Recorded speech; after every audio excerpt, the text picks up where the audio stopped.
ആരാടാ അത്? പൊതുവാണോ? അതേടാ പൊട്ടൻ കണാരാ. ഇരിക്കടാ ഇവിടെ. അപ്പ അനുസരണ ഉണ്ട് നിനക്കല്ലേ? എടാ ഒരു ഫുള്ള് ഒറ്റയ്ക്ക് കേറ്റിട്ട് വന്നിരിക്കാൻ ഞാൻ. ഒരെണ്ണ അങ്ങോട്ട് തന്നാണ്ടല്ലോ നിന്റെ ചെവിക്കല് ഹെട്ട് നിലയില് പൊട്ടും. പിന്നെ കണ്ണും കാണില്ല, ചെവിയും കേക്കില്ല, മുഴു പൊട്ടൻ. കുറെ താടി മുടിയൊക്കെ അങ്ങോട്ട് വളർത്തി ഒരു വടിയും കുത്തി പിടിച്ചിരുന്ന തമ്പരാനാ അവലടാ. പോത്തിന്റെ ചെവിയിൽ ഭേദം ഓന്നിട്ട് കാര്യമില്ലാന്ന് എനിക്കറിയാം. നിന്റെ പേട്ട് തലയിലേക്ക് എന്തെങ്കിലും ഒന്ന് അവസാനമായിട്ട് കയറുമോ ഞാനൊന്ന് നോക്കട്ടെ. പോത്തേ ഇരിക്കടാ അവിടെ. അനുസരണ മറന്നോ? ആദ്യം തന്റെ സ്വന്തക്കാരും ബന്ധക്കാരും തന്നെ കുറെ പറ്റിച്ചു, പിന്നെ ഞാൻ തന്നെ കുറെ പറ്റിച്ചു. ഇപ്പൊ ഉണ്ണുണ്ണി കിണ്ണുണ്ണി എന്നൊക്കെ പറഞ്ഞ രണ്ട് അലവലാദികള് കുറെ നാളുകളായിട്ട് തന്നെ പറ്റിക്കണം. നിന്റെ ജീവിതം മുഴുവനും ഇങ്ങനെ ഓരോരുത്തരും പറ്റിച്ച് പറ്റിച്ച് നീ വടിയും കുത്തിപ്പിടിച്ച് കൊട്ടത്തേങ്ങ പോലെ കൊരഞ്ഞ് ചാവും. അതാണ് നിന്റെ വിധി. മതി ഓരോ പോത്ത കൂടെ തമ്പുരാനെ മുഴുവൻ പറഞ്ഞു തീർക്കട്ടെ. തിന്ന ചോറിന് നന്ദി ഇങ്ങനെ കാണിക്കേണ്ടി വന്നില്ല. എനിക്ക് വേദനയുണ്ട്, എങ്കിലും പറയാതിരിക്കാൻ നിവൃത്തിയില്ലാത്തോണ്ട് ഞാൻ പറയാ. കുഞ്ഞുണ്ണിയും കാത്ത് താൻ ഇനി ഇവിടെ ഇരിക്കണ്ട. അവൻ ചത്തു.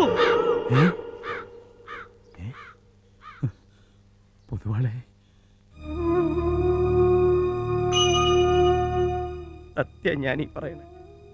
ഇത് ഇവിടത്തെ മുന്നിൽ തുറന്നു പറയാനുള്ള ശക്തി കിട്ടാനാ ഞാൻ കുടിച്ചത്.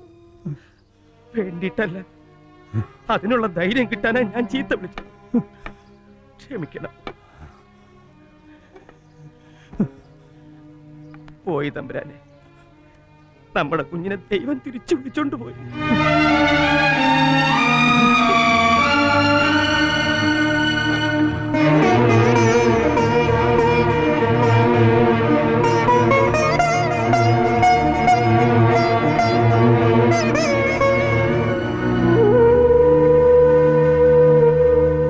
അതെ, രാമവർമ്മയുടെ അനന്തരവൻ കുഞ്ഞുണ്ണി വിവാഹം ചെയ്യാനിരുന്ന രേവതിയാണ് ഞാൻ, രാധികയല്ല.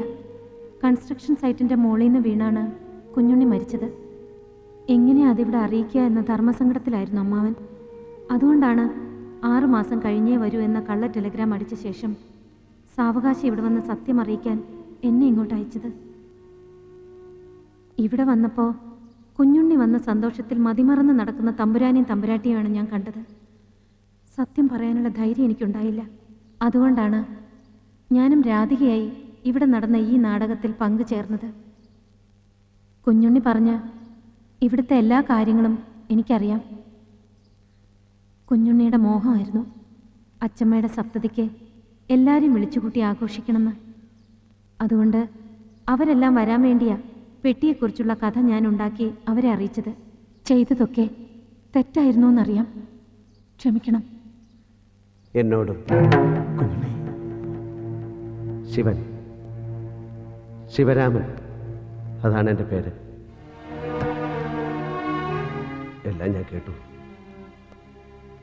സ്വന്തം വിധിക്കെതിരെ പിടിച്ചു നിൽക്കാൻ കഴിയാതെ വന്നപ്പോൾ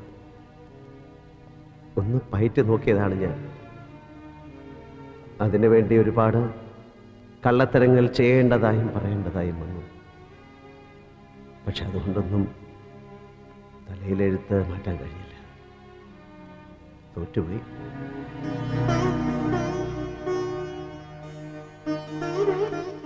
മാപ്പ് ചോദിക്കാനാണ് വന്നത്. തെറ്റാണ് ഞങ്ങൾ ചെയ്തത്. പിന്നെ എന്തിനു വന്നു എന്ന് ചോദിച്ചാൽ ഈ കാലിലൊന്ന് തൊട്ടു തൊഴുത് ശപിക്കരുതേ എന്നപേക്ഷിക്കാം. അരുത്, അങ്ങനെയൊന്നും പറയരുത്. ഉറങ്ങിക്കിടന്ന ഈ വീടിനെ ഉണർത്തിയവരാ നിങ്ങൾ. ഇരുട്ടുപിടിച്ച് കിടന്ന എൻ്റെയും സേതുവിൻ്റെയും മനസ്സിൽ വിളക്ക് കൊളുത്തിയവരാ നിങ്ങൾ. മരവിച്ച് കിടന്ന് ഞങ്ങളെ ഉത്സാഹം കൊണ്ട് പുതപ്പിച്ചവരാ നിങ്ങൾ. നല്ലതേ നിങ്ങൾ ചെയ്തിട്ടുള്ളൂ, നന്മയെ നിങ്ങൾക്ക് വരൂ.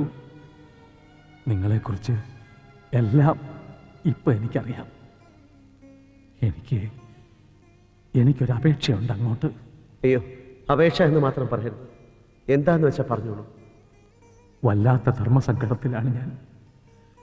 എന്തു പറയും സേതുവിനോട്? എങ്ങനെ പറയും? കുഞ്ഞുണ്ണിയെക്കുറിച്ച് കണ്ട സ്വപ്നങ്ങളും കാത്തിരിപ്പും ഒക്കെ വെറുതെയായിരുന്നു എന്ന്.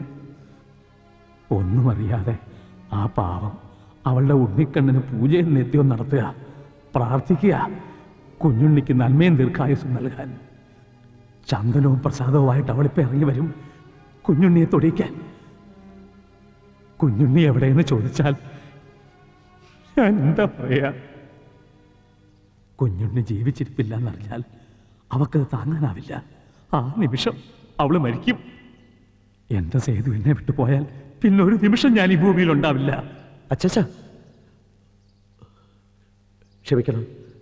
അങ്ങനെ വിളിച്ച് പരിചയിച്ചു പോയി. ഇനി വിളിക്കില്ല. വിളിക്കണം, ഇനിയും വിളിക്കണം. അതാണ് എനിക്കുള്ള അപേക്ഷ. കുഞ്ഞുണ്ണി മരിക്കാൻ പാടില്ല.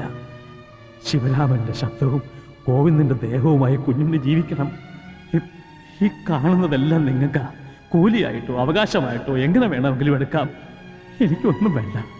എൻ്റെ സേതുവിനെ മാത്രം മതി. തല്ലേ? എന്താ എന്താ നിങ്ങളൊന്നും പറയാത്തത്?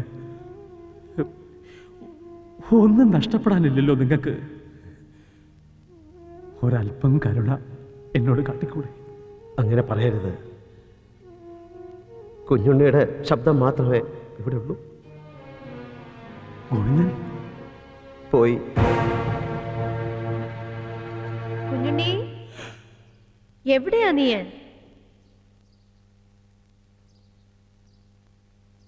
കുഞ്ഞുണ്ണി, നിന്റെ ശബ്ദം കേട്ടുവല്ലോ ഞാന്. പൂജ കഴിഞ്ഞാ പ്രസാദം തൊടാൻ അന്വേഷിച്ചാ കാണുകയില്ല. എവിടെ? പോത്ത് പോലെ വളർന്നില്ലേടാ കുട്ടാ നീ. ചെക്കൻ ഇനിയും കുട്ടികളി മാറിയിട്ടില്ല. അച്ഛമ്മേടെ അടുത്ത് ഒളിച്ചു കളിക്കാ? പാടി വിളിക്കണായിരിക്കും നിന്നെ. അങ്ങനെങ്കിൽ അങ്ങനെ. കുഞ്ഞുണ്ണി, സേതു, നമ്മുടെ കുഞ്ഞുണ്ണി ഇവിടെയുണ്ട് കള്ളൻ.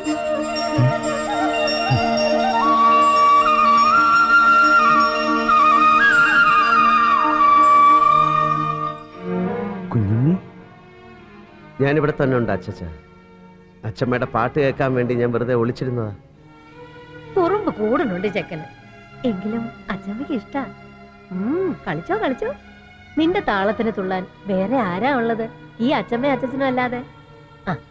ആഹാരം എടുത്തു വെച്ചിട്ടുണ്ട്, വന്നോളൂ.